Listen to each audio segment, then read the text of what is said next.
Hello les amis, je vous retrouve pour une nouvelle vidéo sur le football et l'Euro 2024 et je vais vous présenter le résultat du match en statistique Géorgie contre Tchéquie. Alors c'est un match qui s'est soldé par un match nul, un but partout dans ce match de la deuxième journée dans le groupe F.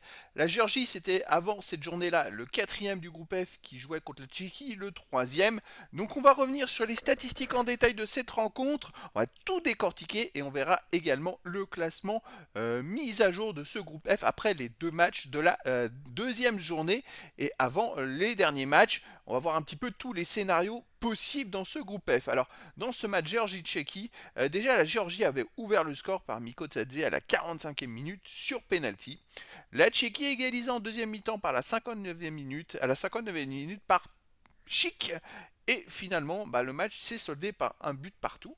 Ça permet ainsi aux deux équipes de pouvoir toujours espérer se qualifier pour les huitièmes de finale à la dernière journée. On le verra un peu plus loin. Alors les statistiques en détail.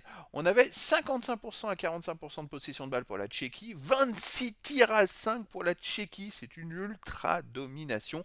72 attaques à 32, 11 corners à 5, 87% de passes réussies à 78%. Les passes tentées 507 à 311, ballons récupérés 51 à 36 pour la Géorgie, il y en a plus, mais en même temps ils en ont touché tellement moins en passes tentées, c'est logique. Les hors-jeux 1-0 pour la Tchéquie, les arrêts 10 arrêts pour le gardien de la Géorgie à 0. Le gardien de la Géorgie a battu, je pense que c'est le record dans cet euro. 10 arrêts en un match, c'est phénoménal. Les kilomètres parcourus 103 pour la Tchéquie, 96 pour la Géorgie. Carton jaune 5-4 pour la Tchéquie, pas de carton rouge. Donc on peut voir une ultra domination quand même de la Tchéquie dans le jeu malgré le 1 partout. Alors, les statistiques, les tirs cadrés, il y a eu 11 tirs cadrés à 1 pour la Tchéquie, parce qu'il y a eu 10 arrêts pour la Géorgie, c'est fou quoi. Les tirs non cadrés 8 à 3 pour la Tchéquie, les tirs hors surface cadrés 4-0 pour la Tchéquie, hors surface non cadré 4-1 pour la Tchéquie, mais c'est vrai qu'ils ont fait 26 tirs, je crois que c'est un record hein, dans cet euro.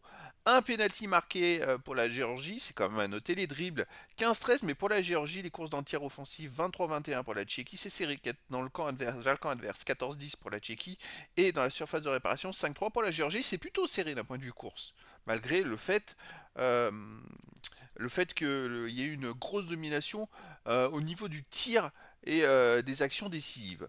Alors les passes, il y en a eu beaucoup plus pour la Tchéquie, mais les passes courtes, 116 à 52 pour la Tchéquie. Les passes moyennes 309 à 170 pour la Tchéquie, les passes longues 20 à 21, c'est à peu près pareil. Les passes arrière réussies 80 à 52 pour la Tchéquie, les passes à gauche 119 à 59 pour la Tchéquie, toujours la Tchéquie devant. Hein.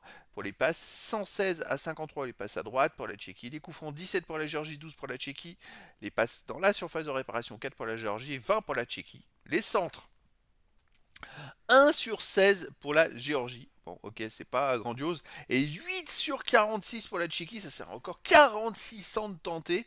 Je crois que c'est le record à 7 euros. Alors ils ont fait les tirs, les centres, ils ont battu plein de records. La Tchéquie, c'est un truc de fou. Alors les stats en défense, 7 comptes pour la Géorgie, 1 pour la Tchéquie. Sinon les tacles, 18 tacles pour la Géorgie, 6 sur 12. 6 réussis, 12 ratés. La Tchéquie 17 tacles, 6 réussis, 11 ratés. C'est à peu près les mêmes stats. Les dégagements pour la Géorgie, 35 sur 46, là ça aussi c'est presque un record dans cet euro, 10 sur 12 pour la Tchéquie. On arrive au stade de gardien, voilà le record 10 arrêts quand même, c'est fou hein, 10 arrêts pour le gardien de la Géorgie. C'est quand même la stat à souligner. En discipline, 12 fautes pour la Géorgie, 17 pour la Tchéquie. Ça fait quand même beaucoup de jaunes. Hein. 9 jaunes en 29 fautes. Ça a été un match quand même plutôt haché. D'ailleurs, on le voit dans les courses, 86 km à 103. C'est le match où ça a le moins couru pour les deux équipes. En même temps, il y a eu tellement d'arrêts de jeu pour tirer des corners, pour les fautes, pour les coups francs. Donc ça fait que c'est pour ça que ça a couru beaucoup moins dans cette rencontre. Au niveau du classement dans ce groupe F, les amis, alors après deux journées, on a le Portugal qui est en tête, puisqu'ils ont gagné les deux matchs, 6 points. La Turquie qui avait battu la Tchéquie à la première journée et qui a perdu contre le Portugal. La Turquie est toujours deuxième. Et on se retrouve avec la Tchéquie et la Géorgie qui avaient perdu chacun la première journée avec un point grâce à ce match nul, grâce ou avec ce match nul. Et donc ça laisse en course un petit peu les deux équipes puisqu'à la dernière journée, on a un Géorgie-Portugal. Le Géorgie-Portugal, bon, qui vaut de l'or pour la Géorgie, hein, c'est vrai qu'ils ont un goal average négatif de -2, mais en cas de victoire, ils pourraient se retrouver avec 4 points et éventuellement espérer passer meilleur troisième. Pour passer meilleur deuxième, il va falloir que de l'autre côté, ça se voit qu'est-ce qui va se passer de l'autre côté entre la Turquie et la Tchéquie, parce que là c'est très intéressant. Parce que si la Tchéquie bat la Turquie, ils passent devant, ils auraient 4 points et ils pourraient jouer la deuxième place directement. Pour la Géorgie, c'est un peu plus compliqué.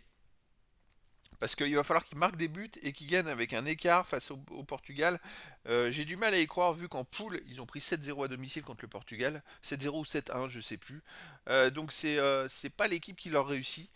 Par contre, pour la Tchéquie face à la Turquie, tout est possible. La Tchéquie, en cas de victoire, dépasse la Turquie au classement, aurait 4 points et serait presque sûr d'être qualifié. Pour la Turquie, il faut assurer au moins un match nul pour finir peut-être deuxième, voire troisième. Parce que si la Géorgie bat le Portugal, et ben, la Turquie peut se retrouver ex aequo avec 4 points avec la Géorgie. En tout cas, bon, si la Turquie veut se qualifier, il faut gagner, c'est réglé, hein. Mais voilà, ça laisse quand même beaucoup de suspense, sauf pour la première place. Parce que la première place, le Portugal, ils ont déjà plus 5 de goal average, 6 points. Donc il faudrait qu'ils perdent de 2 ou 3 buts et que la Turquie gagne de 2 ou 3 buts. J'ai du mal à y croire pour qu'ils perdent leur première place. Donc pour moi, la première place, elle est entérinée. Ça va se jouer après entre les trois autres équipes. Je dirais que tout est possible pour finir deuxième et surtout meilleur troisième. C'est jouable parce qu'il y aura peut-être des troisièmes dans d'autres groupes, puisqu'il y en a 4 sur 6 qui se qualifieront meilleur troisième. Il y en aura peut-être 2 qui n'auront pas 4 points, qui auront 3 points. Donc ça permettrait éventuellement aux équipes de ce groupe F de pouvoir espérer finir meilleur troisième. Voilà les amis, c'était la présentation du résultat du match Géorgie-Tchéquie qui a fait un partout dans cette deuxième journée du groupe F avec une mise à jour et tous les scénarios possibles pour cette fin de groupe de l'Euro de groupe F dans l'Euro 2024. Voilà les amis, je vous dis à très bientôt pour une nouvelle vidéo.